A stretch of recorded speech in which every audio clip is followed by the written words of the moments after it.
देवेंद्र फडणवीसांवरती गंभीर आरोप होताना पाहायला मिळतात आणि देशमुखांनी आपण पाहिलं असेल की महाराष्ट्रामध्ये जे सत्ता नाट्य झालं ते महाराष्ट्राच्या संस्कृतीला आणि महाराष्ट्राच्या शाहू फुले आंबेडकर विचाराला न भुसणारं होतं आणि त्या सत्ता नाट्यामध्ये स्वतः मिसेस फडणवीस यांनी उल्लेख केला की हे वेश बदलून जात होते, रात्री बेरात्री जात होते आणि काल अजित पवारांनी दिल्लीमध्ये जे वक्तव्य केलं ते पण आपलं नाव बदलून विमानानं जायचे अशा पद्धतीचं त्यांनी चर्चा आणली आणि ती पण माध्यमाला आली.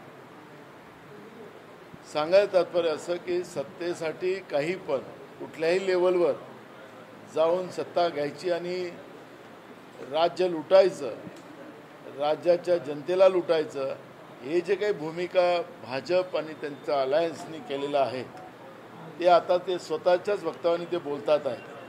त्यामुळे महाराष्ट्रामध्ये सत्तेसाठी काही पण जे काही समीकरण भाजपनी आणि त्यांच्या सहकार्याने केलेलं आहे या लोकांना महाराष्ट्राची जनता आता माफ करणार नाही.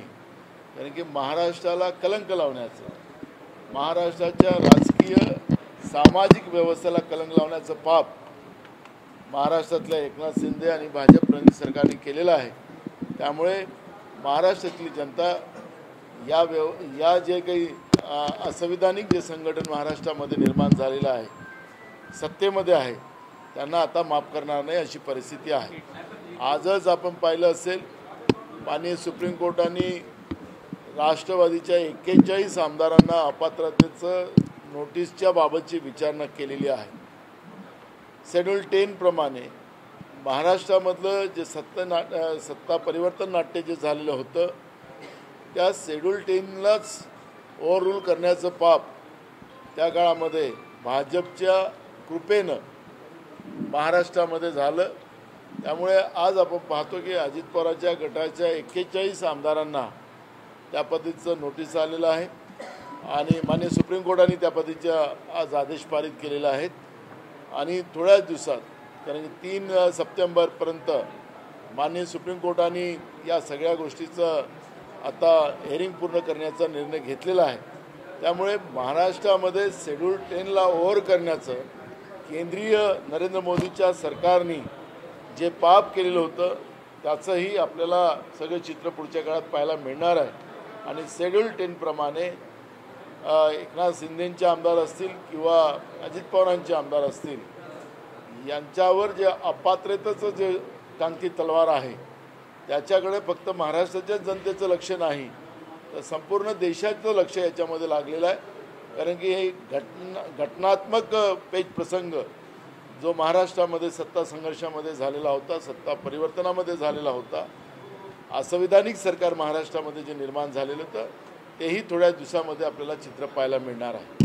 अनिल देशमुखांनी एक महत्त्वाचा पोस्ट केला, त्यावरून टीका टिप्पणी होताना ते आता फोटो सुद्धा समोर आलेले, त्यामध्ये जो समित कदम आहे तो देवेंद्र फडणवीस यांच्याबरोबर दिसतोय. अनिल देशमुख यांचं म्हणणं आहे की हाच व्यक्ती होतो की ज्यांनी मला ॲफिडेव्हिट चुकीच्या पद्धतीनं त्याच्यावर सही करायला सांगितलं. आपण पाहिलं असेल की आता 2 दिवसाच्या पहिले देवेंद्र फडणवीसांनी माझ्याजवळ ऑडिओ आणि व्हिडिओ आहे असं सांगितलं.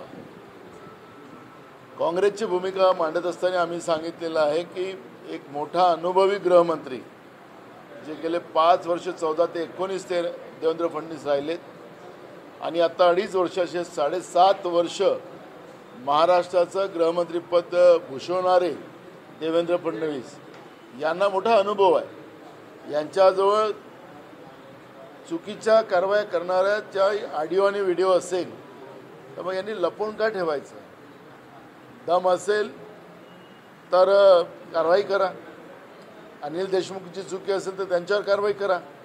पण या पद्धतीचं सत्तेचा अधिकार वापरून विरोधकांना धमकवण्याचं जे पाप देवेंद्र फडणवीस करताना आपण परवा पाहिलं आणि म्हणून अनिल देशमुखांनी सुरुवातीला जेव्हा ते सुटून आले, जेलमधून बाहेर आले त्याच वेळेस त्यांनी सांगितलं होतं की माझ्यावर जो दबाव होता की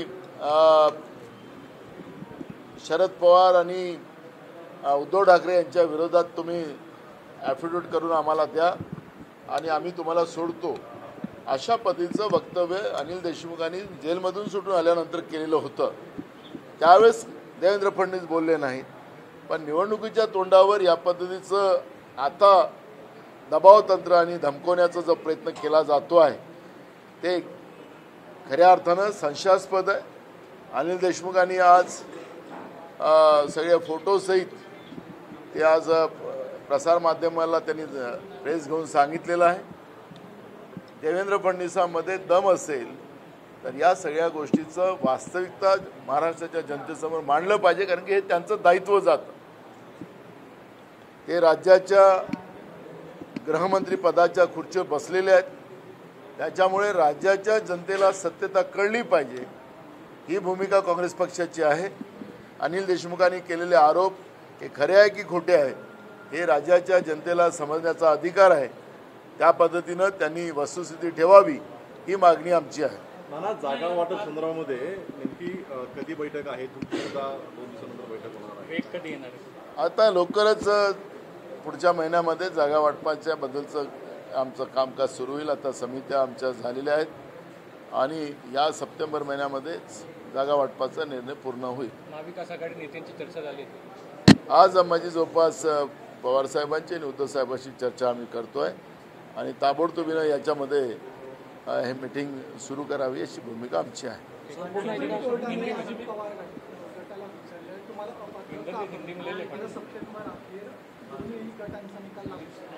मी सांगितलं की 3 सप्टेंबरपर्यंत एकनाथ शिंदेचे आमदार असतील.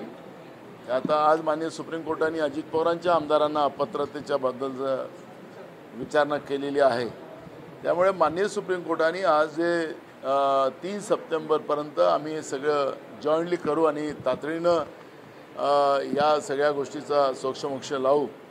आणि शेड्यूल 10 प्रमाणे आम्हाला असं वाटतं की शेड्यूल 10 प्रमाणे हे अपात्रता निश्चित होईल असं आम्हाला वाटतं आहे.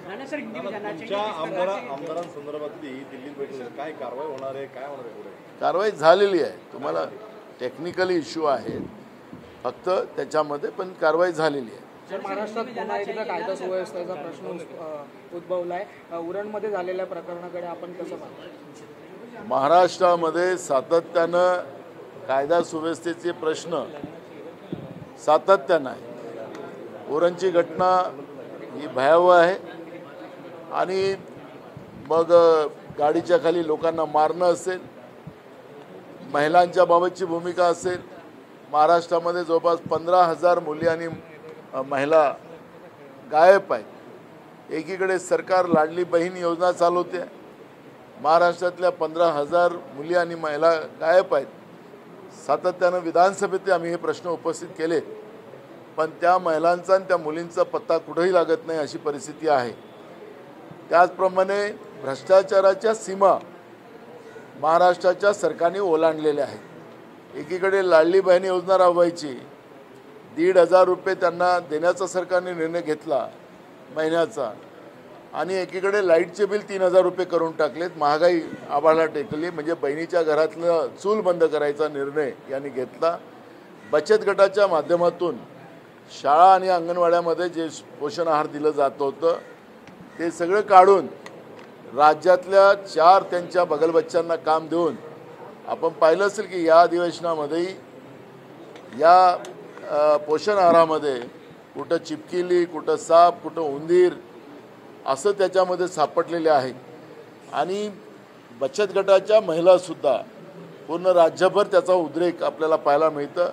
शाळेच्या मुलांना ताजं जेवण मिळालं पाहिजे, पण हे ताजं जेवण न देता, त्या बचत गटाच्या माध्यमातून न देता, त्यांच्या 4 कंपन्या ज्या बगलबच्च्या आहेत त्यांना देऊन त्या बचत गटांचंही कामं काढून टाकली आणि मुलांनाही उपासमारी ताजं जेवणाच्या जागी शिळं अन्न देण्याचा हे पाप करतात. आणि लहान मुलांच्या तोंडातला घास हिसकून आपले बोके भरण्याचं काम हे सरकार करताना अशा पद्धतीचं चित्र आपण आज पाहतोय.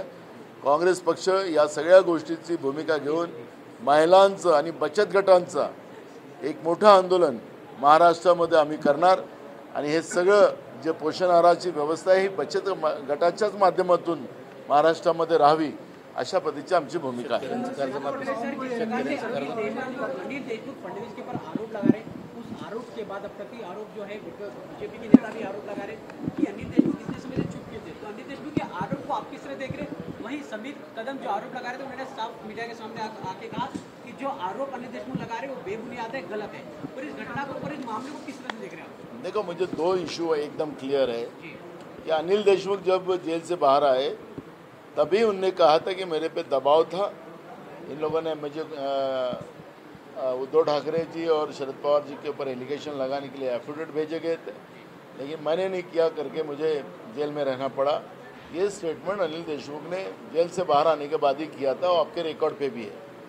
रही बात अभी 2 दिन पहले देवेंद्र फडणवीस ने जिस तरह से राज्य के गृह मंत्री ने कहा कि हमारे पास ऑडियो और वीडियो है, एक बड़ा लंबा अनुभव रहने वाले राज्य के गृह मंत्री देवेंद्र फडणवीस ये चुनाव के ही समय में क्या अपोजिशन को डराना चाहते क्या? हमारा सवाल है, अगर इनमें दम है तो जो वास्तविकता है वो लोगों के सामने रखें. गुनहगार अगर अनिल देशमुख है तो उसके ऊपर कार्रवाई करें, पर जो राज्य की जनता के सामने जो संभ्रम अब पैदा हो चुका है तो ये संवैधानिक पद पे बैठे हुए हैं, इन्हें अब लोगों के सामने वास्तविकता रखना इनका दायित्व बनता है.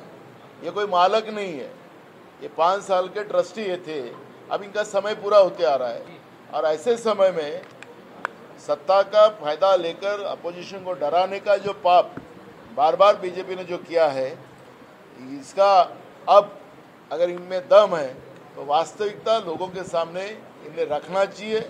ये मांग कांग्रेस पार्टी करती है. लेकिन नाना, जिस प्रकार से समीर कदम ने मीडिया के सामने आके कहा कि अनिल देशमुख जो आरोप लगा रहे उनको खुद अनिल देशमुख ने बुलाया था और हालांकि मामला ये था कि जिनके ऊपर कार्रवाई जो चली थी ईडी या एजेंसी की वो हटाने के लिए ताकि उनके ऊपर प्रश्न, तो हालांकि देखो वास्तविकता हमारा यही कहना है कि वास्तविकता लोगों के सामने आए.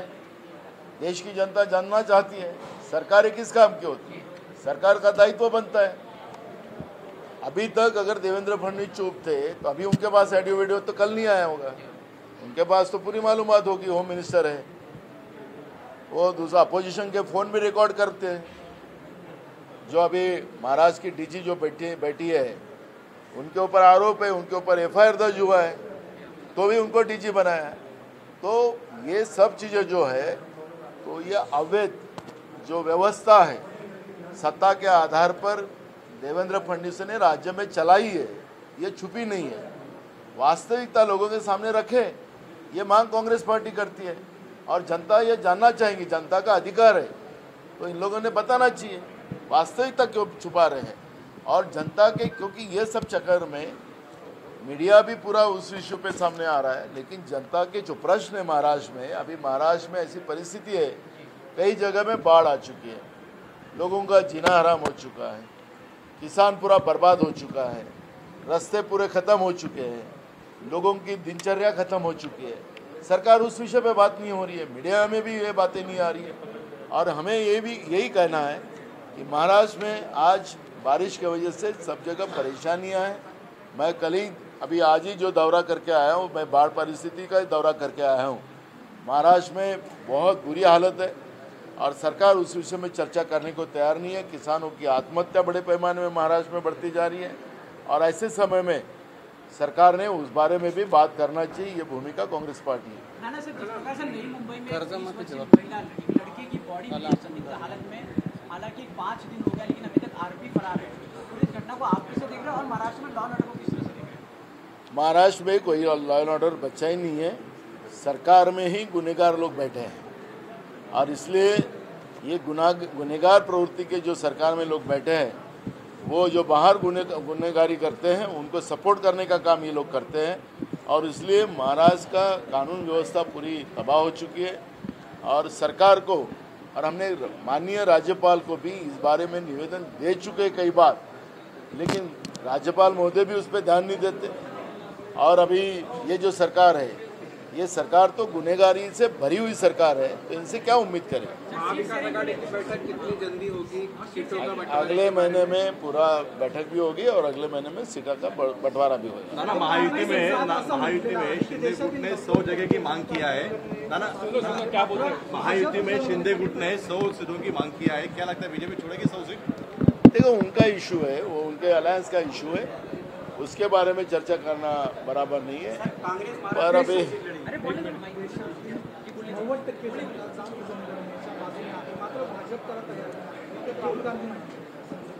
राहुल गांधींचं लोकसभेच्या निवडणुकीमध्ये सुद्धा आणि आज संसदेमध्ये भाषण करताना त्यांनी जनगणनेची भूमिका मांडली। आपल्याला लक्षात असेल की महिला आरक्षण संसदेनं पारित केलेलं आहे, जो सोनिया गांधींच्या काळामध्ये डॉक्टर मनमोहन सिंग साहेबांच्या काळामधलं जे महिला आरक्षणाचं बिल होतं ते याच बीजेपीने त्याचा विरोध केला होता। यावेळेस त्याला मंजुरी दिली, पण जेव्हा संसदेमध्ये विचारण्यात आलं की कुठल्या जनगणनेच्या आधारावर होईल, तर नरेंद्र मोदीचं सरकार जनगणनेला पळ काढताना आपण पाहतोय। आज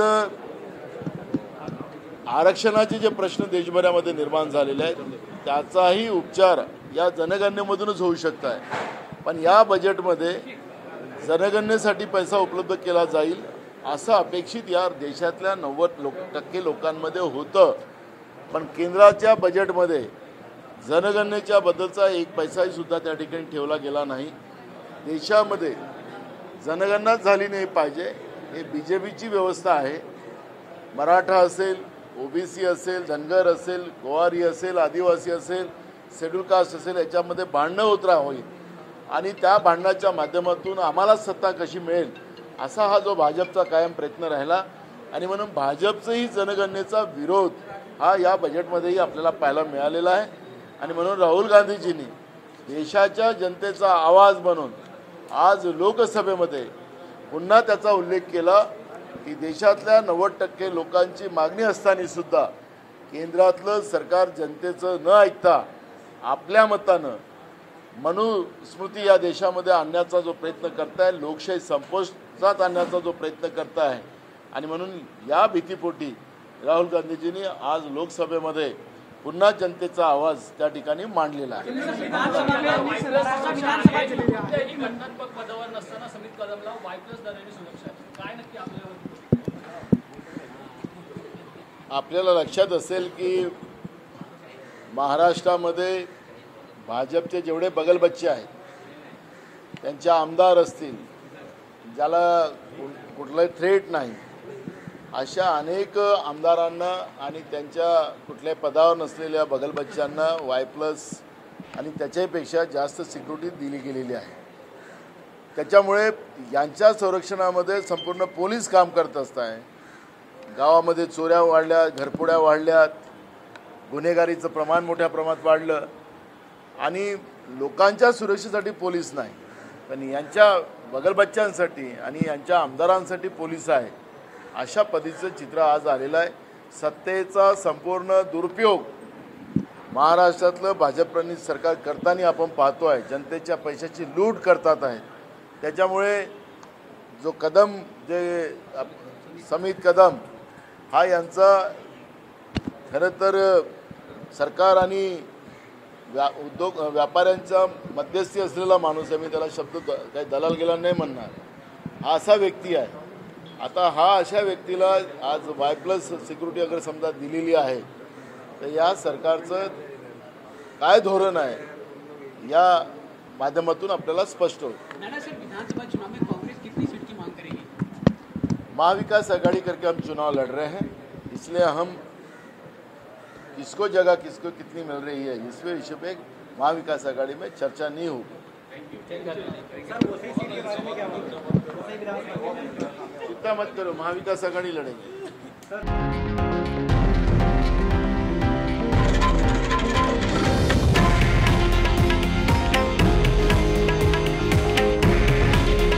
हे आहे देशातील नंबर 1 न्यूज नेटवर्क आणि आपण पाहत आहात TV9 मराठी। काळजी तुमची, हित महाराष्ट्राचं।